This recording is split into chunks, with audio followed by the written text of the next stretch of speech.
Selamat datang kembali. Di pembahasan sebelumnya, kita sudah sama-sama mengintip sisi gelap ya, membedah spektrum perbuatan dosa. Betul. Sekarang, mari kita balik medalinya. Kita akan coba petakan seperti apa sih cetak biru perbuatan baik menurut Al-Quran berdasarkan sumber-sumber yang Anda berikan. Coba deh Anda pikirkan sejenak. Kalau mendengar kata perbuatan baik, apa yang muncul di kepala Anda? Apa langsung terbayang proyek amal besar? Donasi jutaan rupiah? Sesuatu yang wah gitu ya. Oh iya kan? Atau mungkin sesuatu yang lebih sederhana, kayak menahan pintu untuk orang lain. Nah, kita akan jelajahi bersama, dari yang sekecil atom sampai yang sebesar membangun peradaban. Tepat sekali. Dan kata spektrum itu pas banget. Karena Al-Quran itu tidak menyajikannya sebagai daftar belanjaan kebaikan yang kaku gitu. Oke, Hati, yaitu keyakinan. iman, ya. Betul, iman. Lalu tumbuh menjadi batang dan cabang berupa ibadah. Kemudian mekar menjadi daun dan buah yang bisa dinikmati orang lain dalam bentuk kebaikan sosial. Wah, menarik analoginya. Jadi kita akan menelusuri alur ini, kita mulai dari akarnya, yaitu iman, lalu kita lihat berbagai wujud perbuatannya, dan terakhir kita lihat seperti apa buah atau balasan yang dijanjikan. Oke, saya suka analogi ekosistem itu. Mari kita mulai dari akarnya. Seringkali kan kalau kita bicara soal perbuatan baik, kita langsung loncat ke tindakan. Langsung ke aksinya ya. Betul. Tapi dari sumber-sumber ini, sepertinya Al-Quran justru mengajak kita untuk mundur satu langkah dulu ya, ke fondasinya. Apakah sebuah perbuatan bisa dianggap baik tanpa landasan ini? Ini pertanyaan krusial, dan jawabannya adalah inti dari semua pembahasan ini.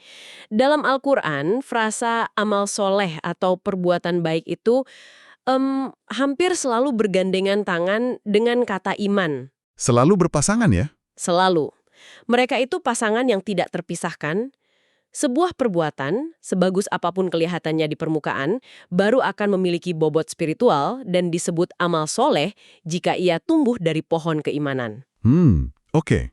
Sumber yang Anda berikan memulainya dengan sangat jelas di surah Al-Baqarah ayat 2-5. Ini semacam profil atau definisi awal dari orang-orang yang bertakwa, muttaqin. Izinkan saya bacakan ya. Silakan. Kitab Al-Quran ini tidak ada keraguan padanya, petunjuk bagi mereka yang bertakwa, yaitu mereka yang beriman kepada yang gaib, melaksanakan sholat, dan menginfakkan sebagian rezeki yang kami berikan kepada mereka. Oke. Dan mereka yang beriman kepada Al-Quran yang diturunkan kepadamu Muhammad dan kitab-kitab yang telah diturunkan sebelum engkau, dan mereka yakin akan adanya akhirat, merekalah yang mendapat petunjuk dari Tuhannya, dan mereka itulah orang-orang yang beruntung. Kalau kita bedah ya, fondasi pertamanya justru sesuatu yang tidak terlihat. Percaya kepada yang gaib. Yu'minuna bil ghaib. Ini menarik deh. Iya kan? Karena dunia modern kan seringkali menuntut bukti empiris untuk segalanya. Kenapa Al-Quran meletakkan sesuatu yang abstrak ini sebagai batu penjuru pertama? Karena ini soal arah. Percaya pada yang gaib, pada Tuhan, pada hari akhir, pada konsep pahala, itu artinya Anda mengkalibrasi kompas moral Anda pada sesuatu yang lebih tinggi dari sekedar pujian manusia. Atau keuntungan materi sesaat? Persis. Tindakan Anda jadi punya motivasi transendental. Anda berbuat baik bukan karena ada yang lihat, tapi karena Anda yakin ada sistem yang mencatat segalanya. Masuk akal. Baru setelah keyakinan fundamental ini ada, muncul manifestasi fisiknya, sholat sebagai koneksi vertikal dan infak sebagai koneksi horizontal. Ditambah keyakinan pada wahyu dan hari akhir. Jadi ini fondasi yang sangat kokoh dan multidimensional. Baik, jadi fondasinya adalah keyakinan yang multidimensional, yang mengarahkan niat kita. Nah sekarang, mari kita lihat bagaimana bangunan ini mulai didirikan. Apa batu bata pertama yang diletakkan di atas fondasi iman ini? Wujudnya yang paling nyata di dunia luar itu kayak apa? Wujud paling pertama dan paling utama itu adalah ibadah ritual dan kedermawanan. Ini pilar-pilar utamanya. Pilar utama ya? Betul, ibadah vertikal kepada Tuhan seperti sholat itu tiangnya. Kita bisa lihat penekanannya di surah Maryam ayat 31. Ini perkataan Nabi Isa saat beliau masih bayi. Oh, yang dalam buayan itu ya? Iya, beliau berkata, "Dan dia menjadikan aku seorang yang diberkahi di mana saja aku berada. Dan dia memerintahkan kepadaku melaksanakan sholat dan menunaikan zakat selama aku hidup." Wow, bahkan dalam deklarasi misi pertamanya, dua hal ini disebut. Hubungan dengan Tuhan lewat sholat dan hubungan dengan manusia lewat zakat. Soal kedermawanan atau zakat ini, saya perhatikan sumber-sumber ini tidak hanya bicara soal memberi, tapi ada penekanan pada kualitas dari apa yang kita berikan. Nah, itu dia. Di surah Al-Baqarah ayat 267 misalnya, ada perintah untuk menginfakkan hasil usaha yang baik-baik. Ini psikologisnya dalam sekali ya. Betul. Kayaknya ini bukan cuma soal bantu orang lain, tapi juga soal melatih diri kita sendiri untuk tidak terikat pada harta terbaik kita. Bener gak sih? Persis. Anda menangkap esensinya. Ayat itu melanjutkan, janganlah kamu memilih yang buruk untuk kamu keluarkan, padahal kamu sendiri tidak mau mengambilnya, melainkan dengan memicingkan mata. Wah, kalimatnya tajam sekali. Ini latihan empati tingkat tinggi sekaligus terapi melawan ketamakan. Pesannya jelas, hargai penerimanya sebagaimana kamu menghargai dirimu sendiri, berikan sesuatu yang akan membuatmu senyum kalau kamu menerimanya. Iya. Ini mengubah tindakan memberi dari sekedar kewajiban menjadi sebuah ekspresi cinta dan penghormatan. Dan menariknya, Al-Quran juga memberikan semacam peta prioritas soal siapa yang harus kita bantu kan? Surah Al-Isra ayat 26 menyebutkan kerabat dekat, orang miskin, dan orang yang dalam perjalanan. Betul. Seringkali kita mikir kedermawanan itu untuk orang lain yang jauh di sana. Tapi Al-Quran justru menarik kita ke lingkaran terdekat. Ini seperti ujian konsistensi ya. Pastikan rumah kita beres dulu sebelum bantu dunia luar. Sangat organis, dimulai dari inti, dari orang-orang yang jadi tanggung jawab langsung kita. Oke. Kalau setiap unit keluarga dan komunitas sudah saling menjaga, fondasi masyarakat yang sehat kan akan terbentuk. Kebaikan itu merambat keluar, bukan melompat jauh meninggalkan yang terdekat. Nah, dari interaksi berbasis harta ini, spektrumnya meluas lagi. Kemana? Ke interaksi yang lebih personal dan emosional. Disinilah kita masuk ke konsep ihsan. Ihsan. Saya sering dengar istilah ini, artinya kan berbuat baik. Tapi sepertinya lebih dalam dari itu ya. Jauh lebih dalam. Ihsan itu bukan sekedar berbuat baik, tapi berbuat baik dengan cara yang terbaik. Melampaui standar minimum. Ini level keunggulan dalam berakhlak. Level keunggulan, oke. Dan contoh paling puncak dari ihsan yang ditekankan dalam sumber-sumber Anda adalah perlakuan terhadap orang tua. Seperti yang digambarkan dengan sangat-sangat detail di surah Al-Isra ayat 23 dan 24. Bagaimana bunyinya? Ayatnya berbunyi, dan Tuhanmu telah memerintahkan agar kamu jangan menyembah selain Dia, dan hendaklah berbuat baik kepada ibu bapak. Jika salah seorang di antara keduanya atau kedua-duanya sampai berusia lanjut dalam pemeliharaanmu, maka sekali-kali janganlah engkau mengatakan kepada keduanya perkataan "ah". Dan janganlah engkau membentak keduanya, dan ucapkanlah kepada keduanya perkataan yang mulia. Lalu lanjutannya. Dan rendahkanlah dirimu terhadap keduanya dengan penuh kasih sayang, dan ucapkanlah, wahai Tuhanku, sayangilah keduanya sebagaimana mereka berdua telah mendidik aku pada waktu kecil. Detail jangan berkata, ah, itu benar-benar mengubah cara saya memandang ayat ini. Tadinya saya pikir intinya cuma jangan durhaka, gitu. Iya, yang penting nggak membentak. Betul. Tapi ternyata standarnya jauh lebih halus ya.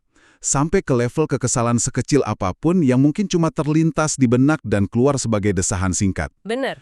Ini menuntut kesadaran diri dan kesabaran yang luar biasa. Betul sekali. Ini adalah gimnasium spiritual. Kalau Anda bisa melatih diri mencapai level ihsan dengan orang yang paling dekat dan paling sering berinteraksi dengan Anda, yaitu orang tua, Anda akan lebih siap mempraktekkan ihsan dengan orang lain. Iya, masuk akal. Dan yang luar biasa di sini adalah bagaimana Al-Quran membangunnya secara bertahap. Ini bukan daftar acak. Ada alurnya ya? Ada. Dimulai dari hubungan paling privat dan intim, dengan Tuhan dan orang tua, lalu skalanya diperluas keluar, ke masyarakat. Seolah-olah Al-Quran bilang, kamu tidak bisa bicara tentang keadilan di masyarakat kalau kamu belum bisa adil dan berbuat baik pada orang yang paling dekat denganmu. Wow, jadi ini bukan daftar periksa acak, ada alur logikanya. Kebaikan personal itu jadi semacam prasyarat atau latihan untuk bisa berkontribusi pada kebaikan sosial yang lebih besar, yaitu keadilan. Tepat. Dan kita sampai pada puncak spektrum amal soleh dalam lingkup sosial. Menegakkan keadilan, atau adil. Ini bukan lagi hanya tugas pemimpin atau hakim. Tanggung jawab semua orang. Tanggung jawab moral setiap individu yang beriman, surat Al-Ma'idah, ayat 8, meletakkan standar yang sangat tinggi untuk ini. Dikatakan, wala tajrimanakum keadilatun. Dan janganlah kebencianmu terhadap suatu kaum mendorong kamu untuk berlaku tidak adil. Oke. Berlakulah adil, karena adil itu lebih dekat kepada takwa. Tunggu dulu. Ini standar yang hampir superhuman. berlaku adil bahkan pada orang yang kamu benci. Secara naluriah, bukankah kita semua punya bias? Tentu saja. Kita cenderung membela kelompok kita, teman kita, orang yang sepaham dengan kita. Bagaimana Al-Quran membantu kita mengatasi bias alami yang sangat kuat ini? Pertanyaan yang sangat bagus. Jawabannya ada di akhir kalimat itu sendiri. Walit taqwa, karena adil itu lebih dekat kepada takwa. Oh, kuncinya di situ. Al-Quran menggeser motivasinya. Anda berlaku adil bukan untuk memuaskan musuh Anda, atau bahkan untuk mencari kebenaran objektif semata. Anda berlaku adil karena itu tuntutan dari hubungan Anda dengan Tuhan. Takwa. Jadi audiens utamanya Tuhan, bukan manusia. Persis. Dengan menjadikan Tuhan sebagai audiens utama Anda, bias terhadap manusia menjadi nomor 2. Ini cara untuk mengkalibrasi ulang kompas keadilan kita agar tidak terpengaruh oleh suka atau tidak suka. Keadilan menjadi ibadah. Oke. Prinsip ini juga muncul di surah Al-Hujurat ayat 9, yang memerintahkan kita mendamaikan dua pihak yang berselisih dengan adil, tanpa memihak. Baiklah, kita sudah lihat spektrumnya yang luar biasa luas ya, dari keyakinan di hati, ibadah personal, kedermawanan, kebaikan pada orang tua, sampai keadilan di masyarakat. Bagaimana semua ini ditimbang? Apakah senyuman tulus punya bobot yang sama dengan membangun jembatan?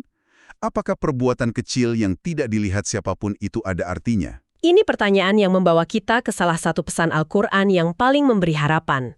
Jawabannya diabadikan dalam sebuah surah pendek yang sangat kuat. Surah Az-Zalzalah, ayat 7. Gimana bunyinya? Ayat itu berbunyi, "Maka barang siapa mengerjakan kebaikan seberat zarah pun, niscaya dia akan melihat balasannya." Zarah itu sering diterjemahkan sebagai atom, atau partikel debu terkecil yang bisa dilihat. Jadi, sekecil atom pun. Coba kita berhenti sejenak di sini. Renungkan implikasinya. Ini bukan sekedar motivasi. Ini mengubah fisika moral alam semesta. Fisika moral, wow! Ayat ini mengatakan bahwa tidak ada energi kebaikan yang hilang. Sama sekali. Setiap tindakan kecil, setiap niat baik yang tidak jadi terlaksana, setiap kata penyemangat yang kita anggap sepele. Setiap momen adalah kesempatan. Tidak ada lagi alasan untuk berpikir, ini kan cuma hal kecil, tidak akan mengubah apa-apa. Tepat sekali. Karena ternyata menurut sumber ini, tidak ada kebaikan yang kecil di mata Tuhan. Semuanya punya bobot. Lalu, bagaimana dengan balasan puncaknya? Ganjaran utama bagi mereka yang berhasil mengintegrasikan iman dan seluruh spektrum amal soleh ini. Balasan utamanya tentu saja adalah surga. Tapi Al-Quran tidak hanya menggambarkannya sebagai tempat yang indah. Deskripsinya seringkali terkait dengan penghapusan kesia-siaan. Maksudnya? Di surah Al-Kahfi, ayat 30 ditegaskan dulu, "Sungguh, mereka yang beriman dan mengerjakan kebaikan, kami benar-benar tidak akan menyia-nyiakan pahala orang yang mengerjakan perbuatan yang baik itu." Penegasan dari prinsip dzarrah tadi ya. Betul. Baru setelah itu di ayat 31 digambarkan surga Aden dengan pakaian sutra dan perhiasan emas. Tapi ada satu konsep lagi yang lebih tinggi dari itu. Apa itu? Konsep kelidoan timbal balik. Di surah Al-Bayyinah ayat 7 dan 8, setelah menyebut orang beriman dan beramal soleh sebagai khairul bariyah, Sebaik-baik makhluk. iya, sebaik-baik makhluk, balasannya adalah surga, dan diakhiri dengan kalimat, radhiyallahu anhum wa radu'an. Allah ridho terhadap mereka, dan mereka pun ridho terhadapnya. Wah, Ini adalah puncak dari sebuah hubungan. Bukan lagi sekedar hamba yang menerima upah, tapi seorang kekasih yang bertemu dengan yang maha dicintai dalam keadaan saling ridho. Inilah ganjaran spiritual tertinggi, mencapai harmoni dan kepuasan mutlak bersama Tuhan. kalau begitu, mari kita coba tarik benang merahnya. Perjalanan kita memetakan spektrum kebaikan ini dimulai dari fondasi yang tak terlihat di dalam hati. Iman yang multidimensional. Betul. Iman ini kemudian tumbuh keluar, termanifestasi dalam ibadah ritual, meluas jadi kedermawanan yang tulus dan berkualitas. Diuji dalam interaksi paling intim dengan orang tua, melalui standar ihsan. Hingga mencapai puncaknya dalam kontribusi untuk menegakkan keadilan sosial bagi semua. Sebuah perjalanan dari dalam keluar. Sebuah perjalanan yang holistik. Ini jelas bukan sekedar daftar centang perbuatan yang harus dilakukan. Bukan checklist ya? Bukan. Ini lebih kayak panduan untuk membentuk karakter dan cara hidup yang utuh. di mana setiap aspek kehidupan, spiritual, personal, keluarga, dan sosial, bisa menjadi ladang untuk menanam kebaikan. Dan dari semua ini, pesan yang paling membekas bagi saya adalah gagasan tentang Zaroh dari surah Az-Zalzalah itu, bahwa tidak ada kebaikan yang terlalu kecil untuk dihitung. Benar sekali. Setiap atom kebaikan memiliki nilai dan gema keabadian. Benar sekali. Dan mungkin ini bisa menjadi pemikiran penutup untuk Anda. Mengingat bahwa atom kebaikan itu nyata dan tercatat, coba lihat sekeliling Anda sekarang. Dalam 1 jam ke depan, atom apa yang bisa Anda tebarkan? Mungkin sebuah pesan singkat untuk menanyakan kabar teman, sebuah pujian tulus pada rekan kerja, atau sekadar memberi jalan pada pengendara lain. Hal-hal kecil. Betul. Jika setiap tindakan mikro ini punya gema makro di keabadian, bagaimana hal itu mengubah pilihan-pilihan kecil Anda mulai dari detik